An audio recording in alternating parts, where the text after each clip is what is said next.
Assalamualaikum warahmatullahi wabarakatuh. Nah, teman-teman, kali ini kita akan mempelajari mengenai landasan bimbingan dan konseling atau landasan PK. Landasan PK itu sendiri pada hakikatnya merupakan faktor-faktor yang harus diperhatikan dan dipertimbangkan, khususnya oleh konselor selaku pelaksana utama dalam mengembangkan layanan bimbingan dan konseling. Jadi, landasan PK ini menjadi dasar bagi konselor untuk menjalankan layanan bimbingan ini. Nah, apa saja yang menjadi landasan PK itu sendiri? Pertama, yaitu ada landasan filosofis. Kedua, landasan psikologis. Ketiga, landasan sosial budaya. Dan keempat, landasan ilmu pengetahuan atau ilmiah dan teknologi atau landasan IPTEK. Pertama, yaitu landasan filosofis.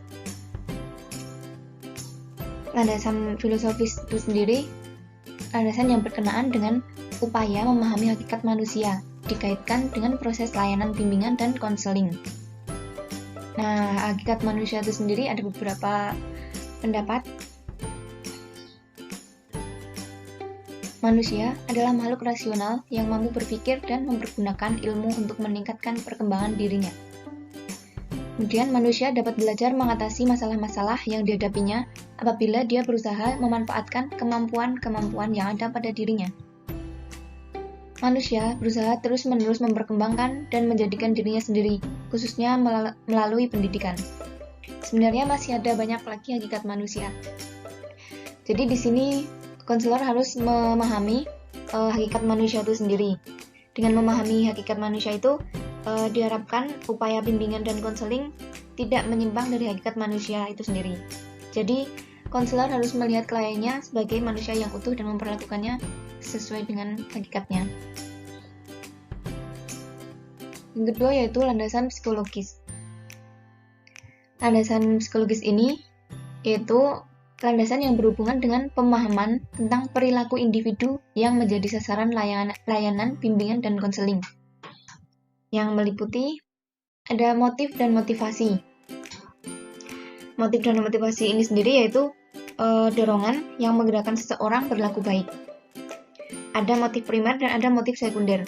Motif primer yaitu motif yang didasari kebutuhan asli individu sejak lahir. Contohnya yaitu rasa lapar, kebutuhan untuk bernapas, kebutuhan untuk minum, dan lain-lain.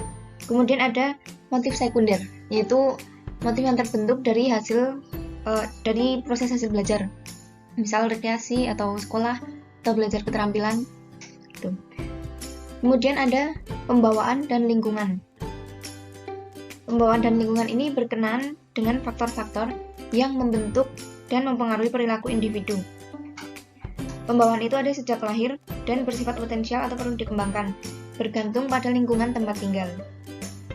Kemudian ada perkembangan individu, yaitu berkenaan dengan proses tumbuh kembang individu sejak lahir hingga mati, yang meliputi ada aspek fisik dan psikomotorik, bahasa dan kognitif atau kecerdasan, juga ada moral dan sosial. Di sini konselor harus memahami berbagai aspek perkembangan individu dan melihat arah perkembangan itu untuk menentukan masa depan individu tersebut. Selanjutnya yaitu ada belajar. Belajar yaitu usaha untuk menguasai sesuatu yang baru dengan memanfaatkan yang sudah ada pada diri individu. Kemudian ada kepribadian. Itu merupakan suatu yang ada dalam diri individu sebagai sistem yang menentukan caranya yang unik dan menyesuaikan diri terhadap lingkungannya. Jadi kata kunci kepribadian ini yaitu pada penyesuaian diri dengan cara yang unik.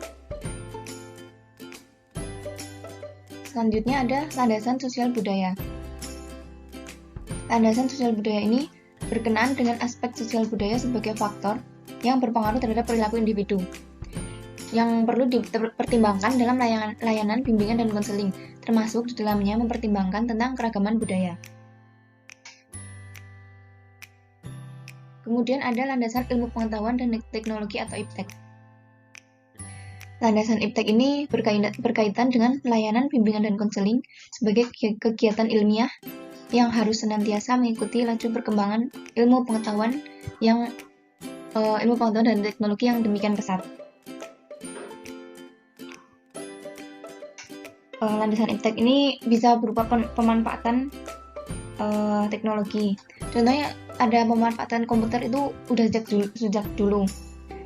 Penggunaan jasa komputer untuk bimbingan karir dan bimbingan konseling.